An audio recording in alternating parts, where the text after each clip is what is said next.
Welcome back, painting friends. Today we're going to paint a cherry blossom tree. Colors you're going to need are purple, white, black, dark pink, and light pink. I always have my favorite 4 brushes in the studio, my 1-inch flat brush, my 10-6, and 1 round brush. Don't forget to have a rag and a cup of water for keeping those brushes clean. So let's get started. I'm going to start out by adding a lot of white paint to the very center of my canvas.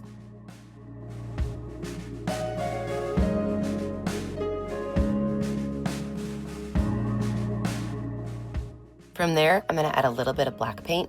I just want to make this a really light gray.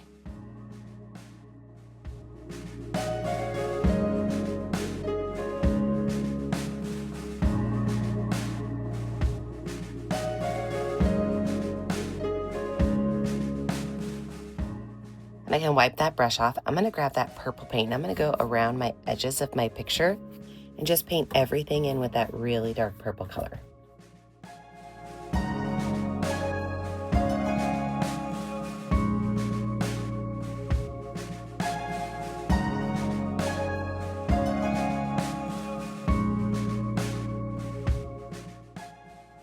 I can wipe that brush off, and then all I'm going to do is just kind of pull these colors in together.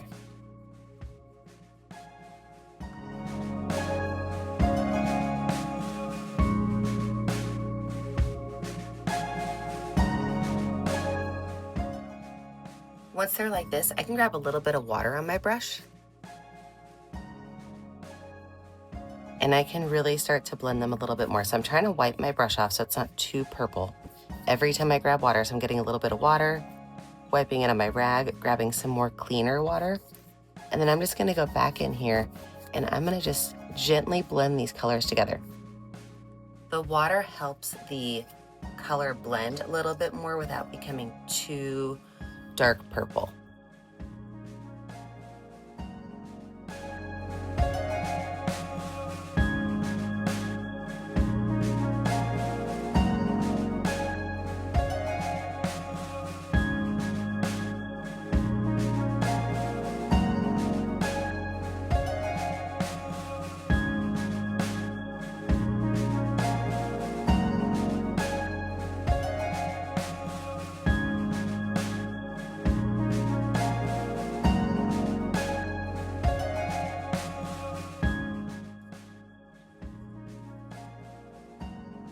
That is perfect.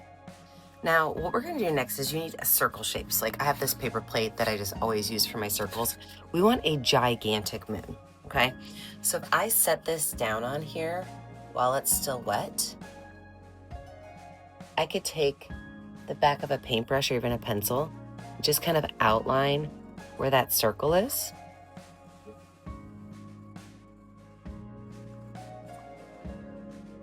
And then I have a perfect circle for my moon to go on.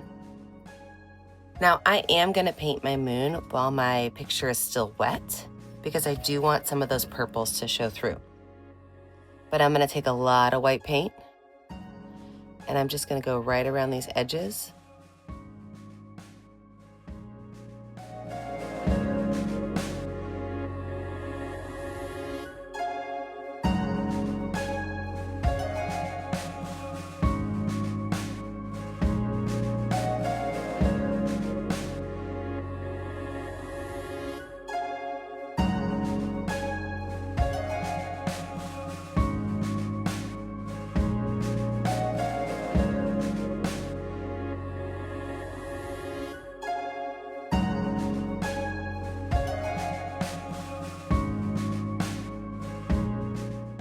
Once that's on there, I can go ahead and grab my rag that I've been using.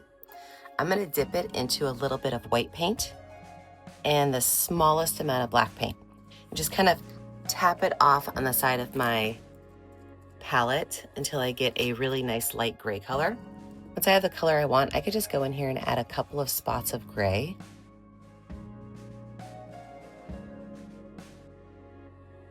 These should be kind of random. You don't want them to all be the same size or shape, so let them be a little bit random.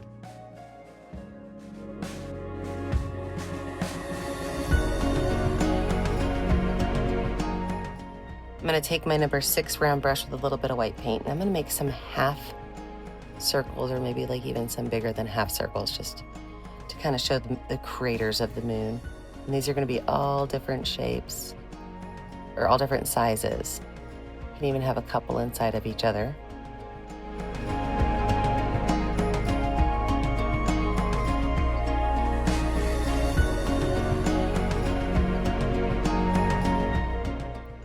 The next step for our painting is the cliff and the tree. So I'm gonna grab my number 6 round brush, and I'm gonna use some black paint.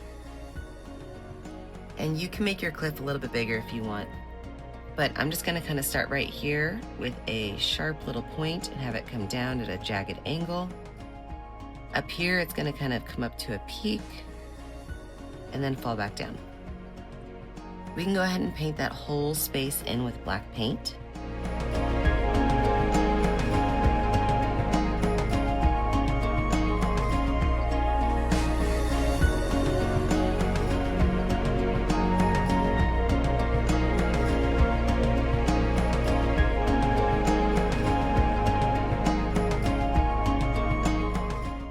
From there, I'm gonna grab my number 6 round brush with some black paint, and I'm gonna make my tree kind of arching towards the moon. It's gonna look like it's trying to reach it. So it's gonna start right on this point right here, but it's gonna end right about here. So I'm just gonna make a curved line. And cherry blossom trees are generally kind of knobby trees, so your line should not be straight. It should have a couple of bumps to it. And of course, as it gets closer to the ground, it does want to be a bigger tree. So make sure that it's a little bit fatter, closer to the ground. Now with all my trees, I always like to do the same method. I like to make my branches be letter Ys.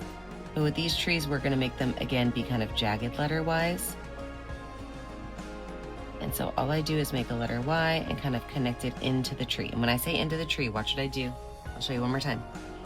I'm gonna make this letter Y kind of coming down here. When it gets to the point of the tree, you bring it down into the tree. So let's add a bunch of letter Ys on this. They're gonna just pretty much fill in the moon space.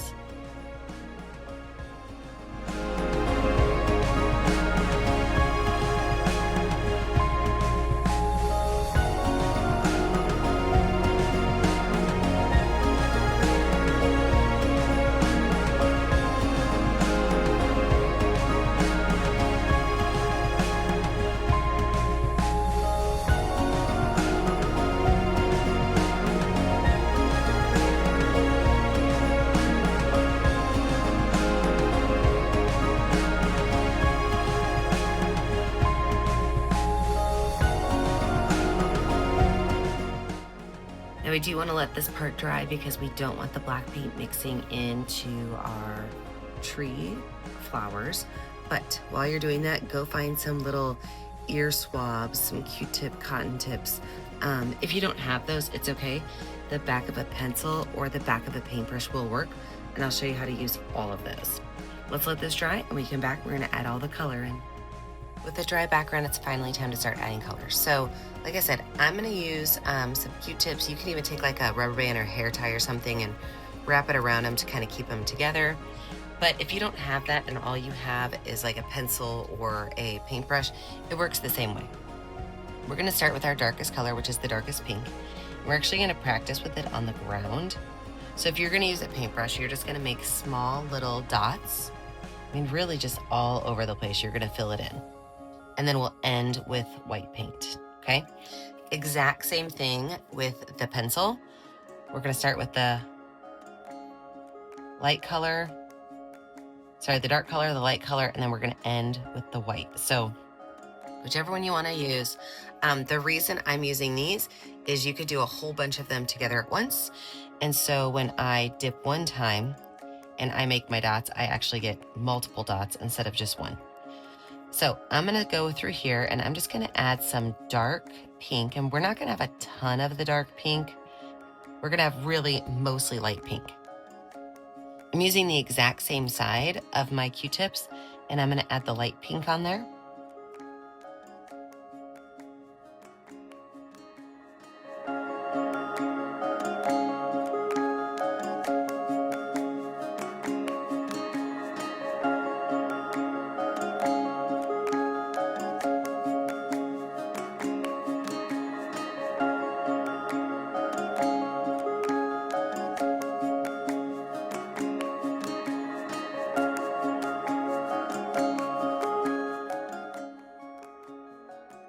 Now, when we talk about the sky of our tree, same thing, we're gonna go in with some dark pink.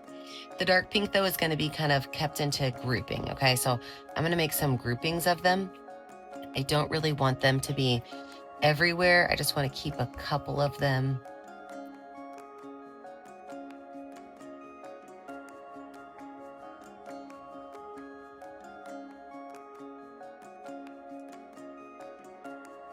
Then when I go in with my lighter pink color, I'm gonna fill in the areas around the dark pink first, because I don't want my light pink to be mixed up too much with the dark pink when I switch over to the white. Or when I make it bigger, sorry. When I make it bigger, I really want that dark pink to kind of stay where it is.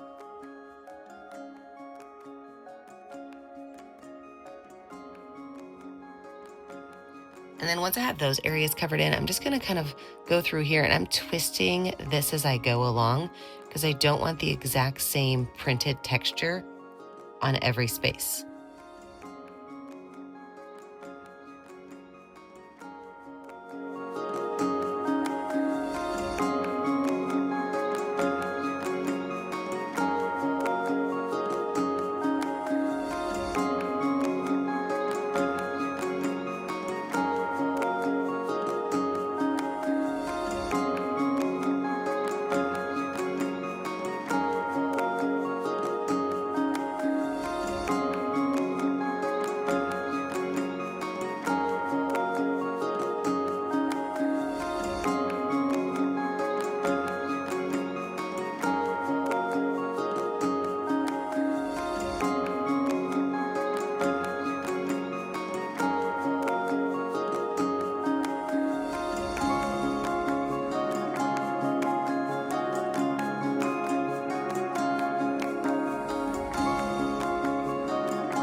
I like how much lighter I made this sky, so I'm actually gonna go back in and add some more white to the base.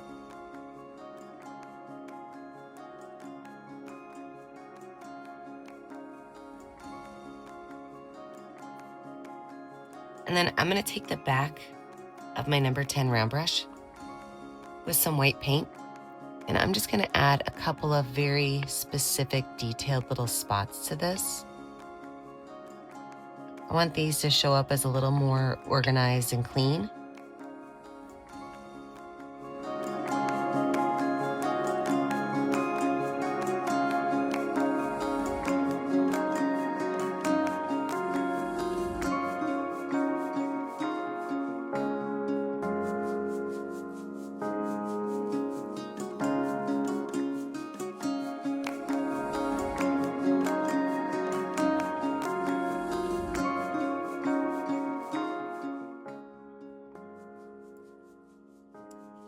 Now, if you've ever painted with me before, you know that I love to make stars with my toothbrush. So I just keep an old toothbrush down in the studio. I get it a little bit wet. I add some white paint to it, and then I hold it close to the canvas, and I just pull the bristles back. So I'm just gonna go through here and add a couple of splatters of white paint.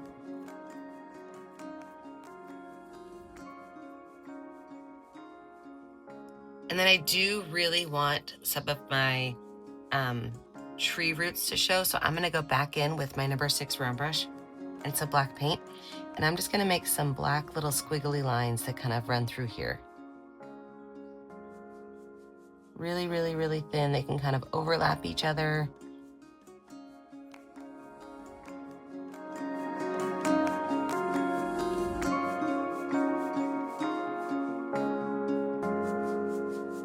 I'm gonna take a little bit of white paint and just right at the ridge of this, I'm just gonna add a small little white line.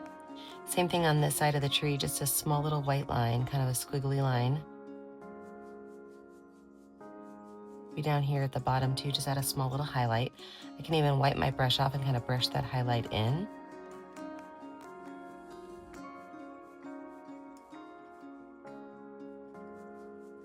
And there we have it. I think we're finished.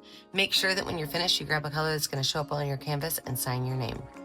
Remember, I never get to see what you're painting at home unless you take a picture of it and post it to my Facebook page, Painting with a Purpose. Make sure that you like and subscribe to my YouTube channel, Painting with a Purpose, so you are kept up to date on all of the tutorials. And remember, as always, stay kind, stay creative, and stay safe. Have a great day, friends. Bye now.